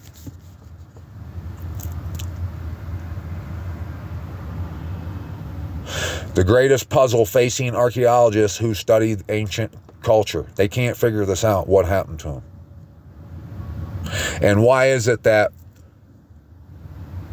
the Fremont are the people that are like this are considered to be Fremont, and that's the only tribe of Native Americans that are called that. Like, all the other ones have their names, Navajo, but these ones, they don't. They're called the Fremonts. And you can see, I might even have a picture of it, where it shows you, where it'll read and tell you that they were named by a guy named Fremont.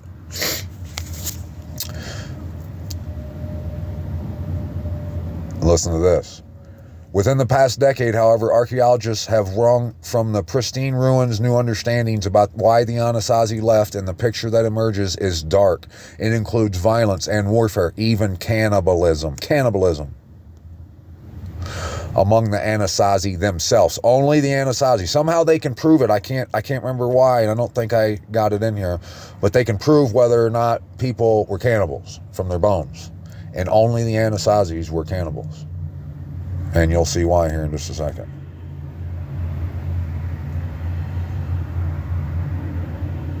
They were fascinated how the Anasazi scaled these cliffs to build these homes, and they were remarkable up in the rocks.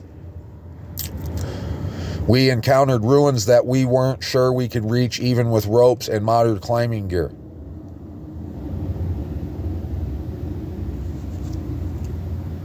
What does Anasazi mean, and why is it controversial? It's controversial, y'all. Does that remind you of something else? Anti-Semitic, yeah.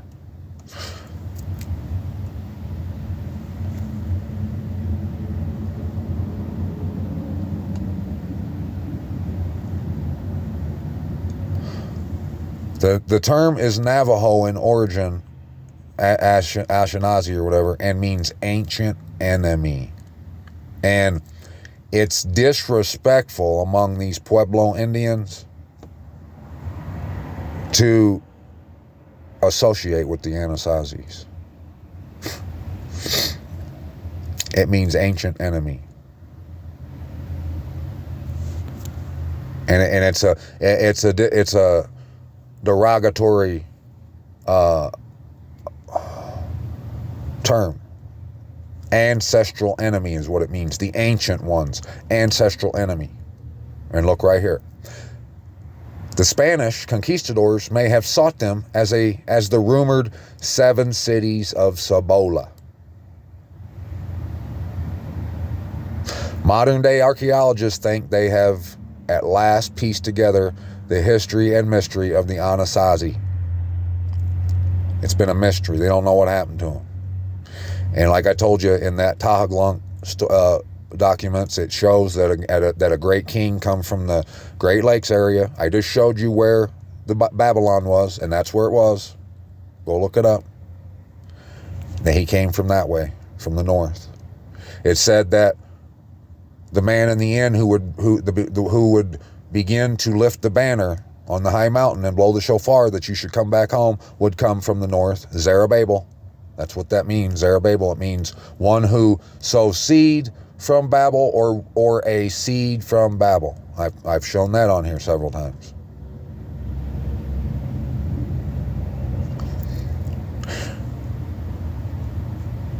They began to construct above-ground dwellings, and by the end of the first millennium, they were building the elaborate multi-apartment structures we can still see today. Multi-apartment. And they were building below ground before. Like tunnels, in New York City.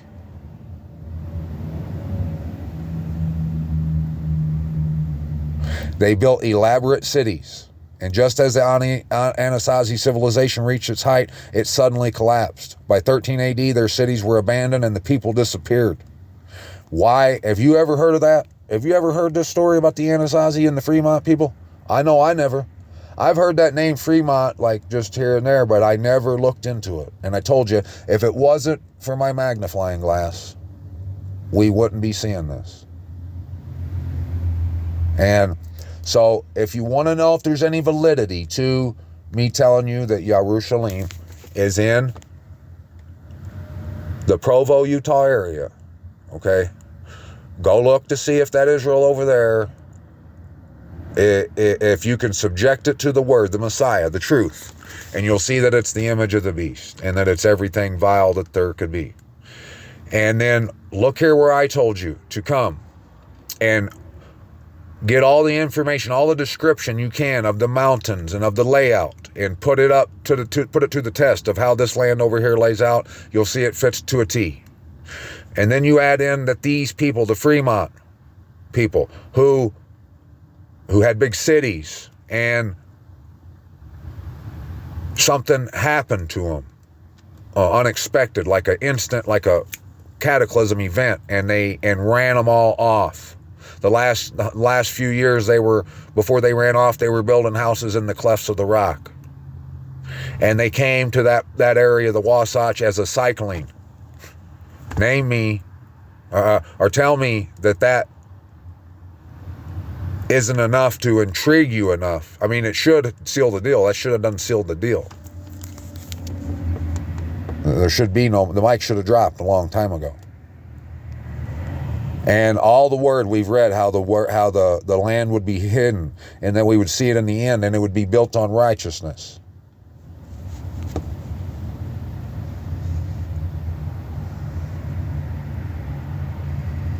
And archaeologists have been puzzled. They built all these crazy houses, the houses I'm going to show you, and that's going to be confirmation for you, the pit houses, and all these cities and stuff.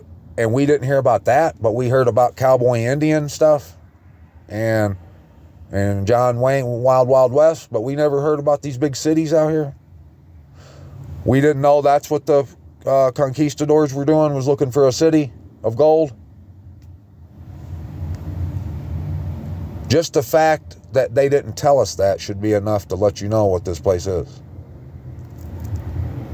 Then you add all the other stuff in, all the dreams, all the word, everything. The face on the map. If you go to the maps, look out west, you'll see a big face. And the womb, right in her womb. The womb is right here where I'm talking about. It's like a big gem when you look at the map, when you zoom out. It's like a gem. There's no mystery. They suddenly abandoned home around that same time period.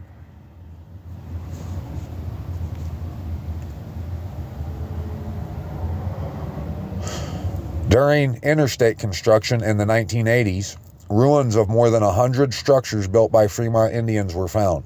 They date from the 10th and 11th centuries, and after hundreds of thousands of artifacts were excavated, the actual village site was destroyed by the freeway's construction.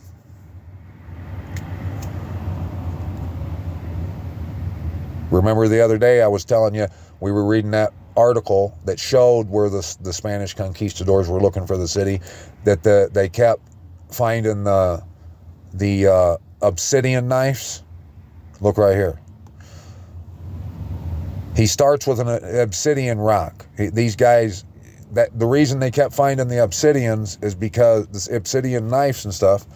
Yeah, it's because that's what Yasharal used. That's one trail probably that the Spanish, or clue that the Spanish was looking for. They were trying to track Yasharal to the city by finding like stuff that the Fremont, the Yasharal had. Who they were and even what they called themselves is a mystery. And it all happened 2,000 years ago. They began to build pit houses. 2,000 years ago, about the time Messiah was here. Well, now you ever wonder why it talks about up on the rooftop of your house? There's what the houses look like. That's what they made. They were in ground, and they had a flat area, just like when we read about the Tahaglunk. It said it had an open platform on the top where you could go up there and sit, and men would work on stuff and do stuff on top of the houses, on the rooftop. That's what the Messiah said when he said, come down off the rooftop. The rooftop. That's what these guys built. Did you ever hear any of this? I didn't hear any of this in school. What about these big cities and stuff? Didn't hear none of that. Now you know what it meant when in the Bible when it said that anyone who builds a house should build a rail around the top of your house, around the rooftop. That way, if you have a guest or whatever, they won't fall off and you'd be in trouble.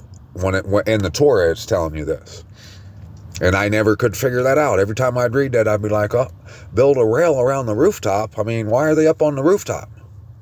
Now you know.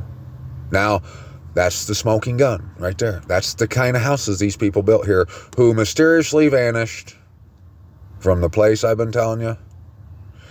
And the truth of them has been covered up. And I didn't even show you half of what I got. But if you're an investigator and you're a lover of the truth and you want to go home, you want that reward, you'll go look and you'll see how the Smithsonian and the UNESCO World Heritage Site Foundation was on a frenzy trying to cover up the tracks of what really happened. That's why way back when, like when I first started this hunt, I found this article about this library of books that was down in like Mexico that this monk set on fire and burnt down to the ground. I shared an article on my Facebook about that, and I've never seen Facebook wig out like they did right then and gave me a strike. And all it was an article about a friar who burnt this library with all these books down. And it said that he was like this champion of of righteousness because he burnt these natives' storage of books down that had witchcraft in it. Why would they remove that from my Facebook? There you go. Now pay attention to what this says right here, my mish. Send a lamb. And don't ever forget, I always got to remind you, all words, all necessary. Send a lamb to the ruler of the land, from Salah to the wilderness, to the mountain of the daughter of Zion, Mount Zion. And it shall be like a wandering bird, a nest thrown out, crushed in spirit, broken-hearted, poor and needy. That's what that means. So are the daughters of Moab at the fords of Arnon. And don't go to thinking that this can't be because it says Moab. You're going to see. Bring counsel, execute judgment, make your shadow like the night in the middle of the day. Hide the outcast. Do not betray him who escapes. Let my outcast dwell with you, O Moab. Be a shelter to them from the face of the ravager, for the oppressor has met his end. The oppressor has met his end. You should know by now who the oppressor is. It's the image of the beast. It's that. Anything that's kept you from your home, that's lied to you. Who do you think the Smithsonian and all them work for? That effort to hide all these and all the giants and all the stuff that you've seen, all the lies. Everything's been about this. This is the reason that there was a Twin Towers in the first place. The Twin Towers represents the two lodges. And they wanted to tear them down and build their own, set their throne above the clouds. The enemy. So, he's telling you, let my outcast, the brokenhearted and poor needy, dwell with you. And we know it's at the mountain of Zion. Go send the lamb. Hint, hint, wink, wink. McFly, you in there? Send a lamb to the mountain of the daughter of Zion. Let my outcast, hide the outcast. Do not betray him who escapes. Let my outcast dwell with you. Be a shelter from the face of the ravager. Just like Passover, like we've been saying. It's the same. This is what the Passover was made for. It was made for us. This age was made for us. We are to go home, put the blood on the door. That means give it all you got, like Messiah did. It should be all you want to do. If not,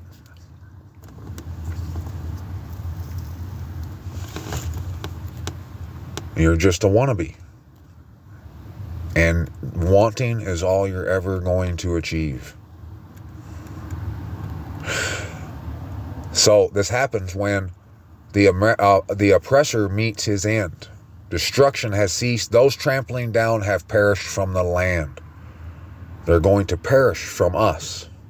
And in loving commitment, the throne shall be established. Loving commitment. Coming home at the feast days. Doing what you're supposed to do. And one shall sit on it in truth, in the tent of David, judging and seeking right ruling and speeding righteousness. We have heard of the pride of Moab. Very proud of his pride, his arrogance, and his rage. His boastings are not true. But wait a second. Didn't it just say for Moab to hide the outcast and be a shelter from the face of the ravager? This lets you know that there's two. That there's an imposter. The pride of Moab. Very proud of his pride, his arrogance, and his rage. His boastings are not true. He's saying that I am he and there is none but me. He's saying that that's the crowning city. That's the kingdom. That's the place. Those are the people. Let us do what we want. Don't say anything about us. We'll make our name controversial when you say the name. You'll be an anti-Semitic and we'll have you done away with. They've held the power and the reign over the earth for so long. It's met its end. It's met its end. So now you must come, like that lamb, to the mountain of Zion. So Moab wails for Moab. You see? See how that works? Everyone wails. For the raisin cakes of Kir Hareseth, they moan. They are utterly smitten.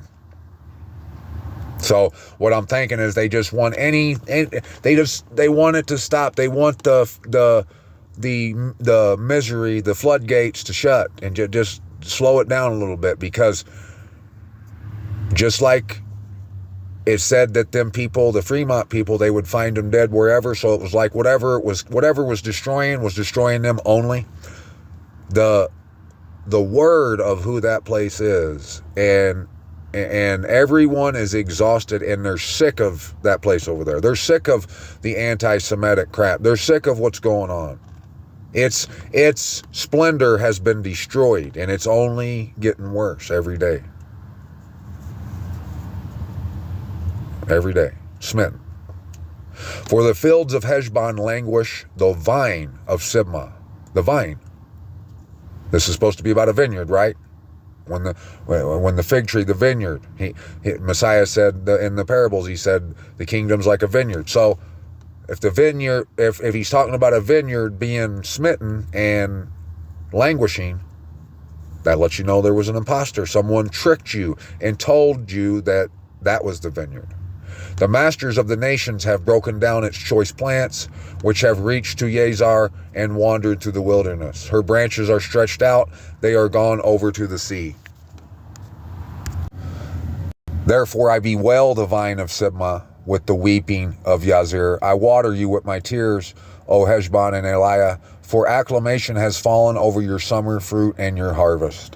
All that harvest you was getting ready to get in, you thought you was raking in, all the preachers, everyone was like, oh yes, we're the church, we're the body, we're the bride of Christ. It's going to go to ruin.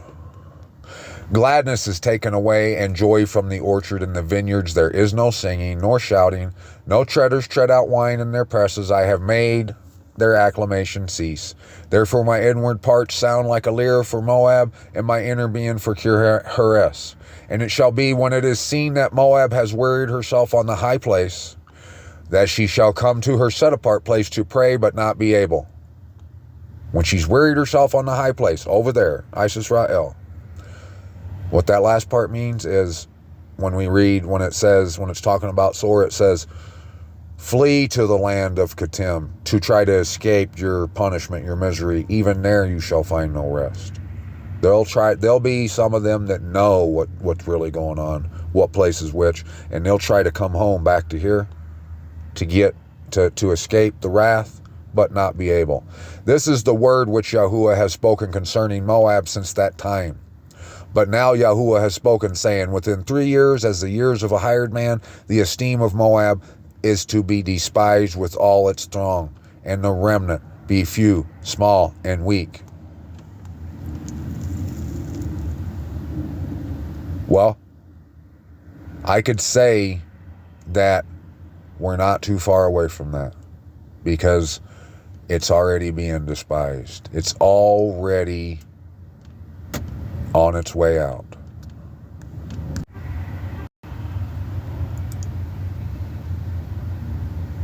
Well, the last few videos here, anyone who's paid attention, you know that you've seen the banner. You know that you've heard the shofar. You know what to do. It can't be denied, and it's the only way you're going to live. The banner's been raised. It's time to come home, or you won't be able to pass through those gates.